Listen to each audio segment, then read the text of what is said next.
घर वापसी के लिए सर्वप्रथम रणवीर नरेंद्र जी का स्वागत मैं करता हूं कि आप भारतीय जनता पार्टी में आप आए। इनके साथ साथ शंकर झा जी जो दरभंगा से प्रत्याशी रहे उनका मैं स्वागत करता हूं। विमलेश कुमार ठाकुर जी, अधिवक्ता अश्वनी कुमार वर्मा जी, राजहंस जी, रविंद्र रतन जी, संटू चंद्रवंशी जी, दिनेश कुमार जी, चंदन चौधरी जी, धर्मेंद्र चौहान जी और कई साथी, एक पूरा लंबा लिस्ट है। मैं सर्वप्रथम भारतीय जनता पार्टी के अध्यक्ष की हैसियत से हम सभी लोगों जो लोग आज भारतीय जनता पार्टी की सदस्यता ग्रहण कर रहे हैं, दोनों हाथ फैलाकर आपका मैं स्वागत करने का काम करता हूं। साथियों, आज साथियों जिनके जयंती समारोह में आज लोकनायक जयप्रकाश नारायण जी के जयंती समारोह में आज आप लोग ज्वाइन कर रहे हैं, पार्टी की सदस्यता ग्रहण कर रहे हैं। और भारतीय जनता पार्टी का संकल्प और लोकनायक का संकल्प दोनों का एक है। जयप्रकाश नारायण जी भी चाहते थे इस देश में कांग्रेस मुक्त भारत बने और भाजपा के नेता नरेंद्र मोदी जी भी चाहते हैं कि भारत कांग्रेस मुक्त हो। साथियों, एकदम स्पष्ट है, इसलिए आप सभी लोग लग जाइए और सभी लोगों से आग्रह भी करेंगे कि आज दो बड़े भाई छोटे भाई मिले हैं जिनको लाठी भुला गया होगा। 77 में कांग्रेस ने लाठी से कूटने का काम इन लोगों को किया था। लालू जी भुला गए, नीतीश जी भुला गए, लेकिन हम लोग नहीं भूले हैं। साथियों, लालू जी ने हम लोगों के छाती पर चढ़कर इसी शरीर पर हजारों लाठियां बरसाई और आज हम लोगों ने संकल्प लिया है कि किसी भी हालत में नीतीश कुमार और लालू प्रसाद की जोड़ी को 2024 और 25 में उखाड़ कर फेंकने का काम करें। मैंने वो दिन झेला है जब लालू प्रसाद ने हमारा घर तोड़ दिया और आजकल नीतीश कुमार जी क्या बोल रहे हैं? उन्होंने कहा कि मेरे पिताजी को राजनीति में लाए। उनको याद नहीं होगा जब वो हाफ पैंट पहनते होंगे, बच्चे होंगे, तो मेरे पिताजी देश के लिए 3 बार पाकिस्तान और चाइना से लड़ने का काम किया। उनको पता ही नहीं है। अरे कहां से आए हो? अरे मेरे पिताजी नकली स्वतंत्रता सेनानी नहीं है। साथियों, जिनके पिताजी नकली स्वतंत्रता सेनानी हो, वैध से नकली स्वतंत्रता सेनानी हो गए हो, सरकारी जमीन पर कब्जा करके कभी पिताजी का मूर्ति लगाते हो, कभी पत्नी का मूर्ति लगाते हो, वो हमको सीख देने का काम कर रहे हो। और मैंने तो साफ कहा है साथियों, बिहार की राजनीति जान लीजिए, मैं भी पिछले 28 वर्षों से लालू यादव के राजनीति को देखा हूं। लाठियां खाकर राजनीति में आया हूं, ऐसे नहीं आया हूं। मेरे घर तोड़े गए, 22 लोग मैं परिवार से जेल में रहा। आज यदि भाजपा ने सम्मान दिया है तो भाजपा का कर्जा एक एक पाई उतारने का काम करूंगा। साथियों, और जो सरकार में बैठे हैं वो क्या कहते हैं कि बिहार में कैंसर हो गया है। वो कैंसर का इलाज कोई दूसरा नहीं करेगा, यही भाजपा के कार्यकर्ता इलाज करेंगे। और लालू जी, आपका सपना पूरा नहीं होने वाला है। बिहार को लूटने का काम किसने किया? और लालू जी भुला गए क्या? भाजपा ने 1-2 मुख्यमंत्री नहीं बनाया। भाजपा के कृपा से कर्पूरी ठाकुर जी 2 बार मुख्यमंत्री हुए। लालू प्रसाद जी को हार में हल्दी लगाने का काम किसी ने किया? भाजपा के 39 विधायकों ने किया। साथियों, लालू जी आज बोल रहे हैं हमरे बिलैया हमरे मियाँ। अरे भाई लालू जी, किसने बनाया मुख्यमंत्री?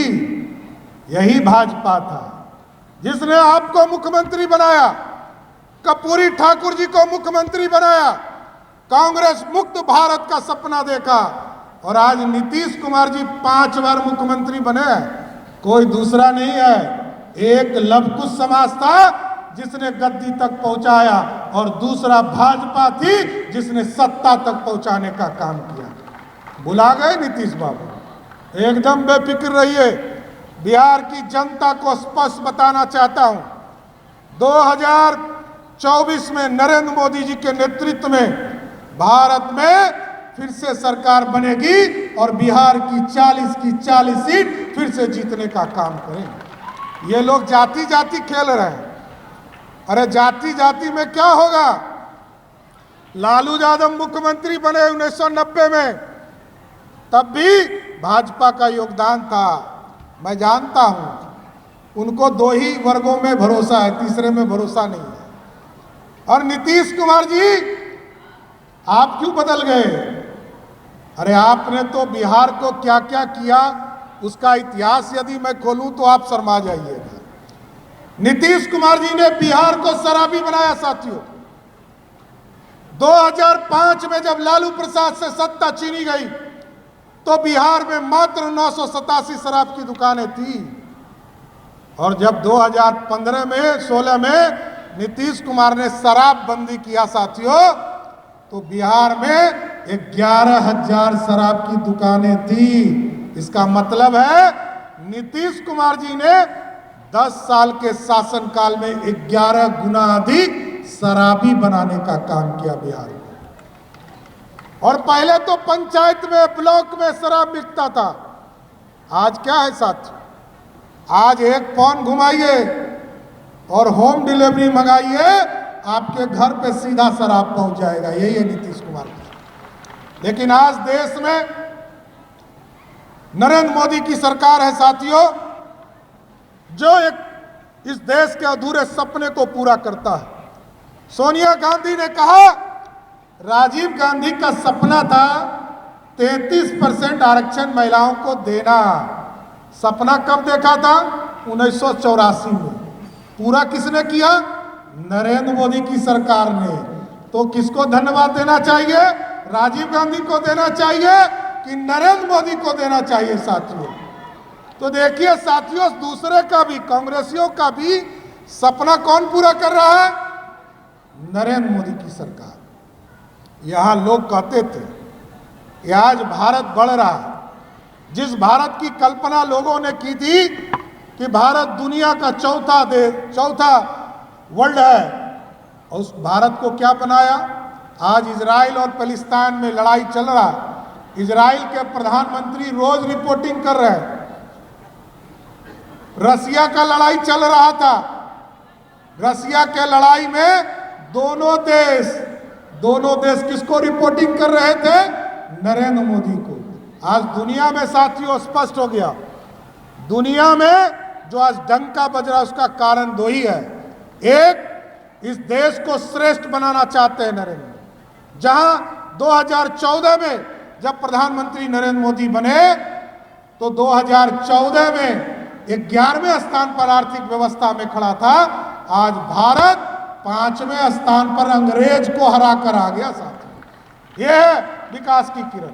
इसलिए साथियों, आज हम जितने लोग ज्वाइन किए, रणबीर नंदन जी आए हैं, 11 साल तक नीतीश कुमार जी के साथ काम किए हैं, और जो उनके राष्ट्रीय अध्यक्ष जी कहते थे कि नीतीश कुमार के पेट का, दांत का इलाज हम करेंगे, तो उसका कुछ मेडिसिन लाए हैं, वो हम लोगों को देंगे, वो पूरा इलाज करने की प्रक्रिया शुरू करेंगे। आप एकदम बेफिक्र रहिए। बिहार की जनता को स्वस्थ करना चाहता हूं। बिहार में कभी गुंडा राज नहीं स्थापित होगा, और जो आपने नीतीश मुक्त और लालू मुक्त बिहार बनाने का सपना देखा है, एक बार भाजपा की सरकार बनाओ साथियों, मैं गारंटी देता हूं, बिहार में जो गुंडा है ना, और गुंडागर्दी जो है, उसको या तो नेपाल भेज दूंगा और नहीं तो गया में पिंडदान करवा दूंगा साथियों। लेकिन भाजपा की सरकार बनाओ, भाजपा की सरकार बनाओ। और ये अनोखा प्रयोग उत्तर प्रदेश आपने देखा है, मध्य प्रदेश देखा है, गुजरात देखा है।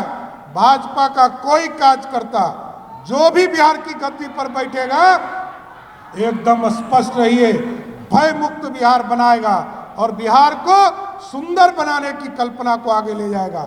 इसलिए आज भारतीय जनता पार्टी में ज्वाइन करने वाले सभी साथियों का स्वागत करते हुए, पूरे मंच पर सभी नेताओं का स्वागत करते हुए अपनी बातों को विराम देता हूं। बहुत बहुत धन्यवाद।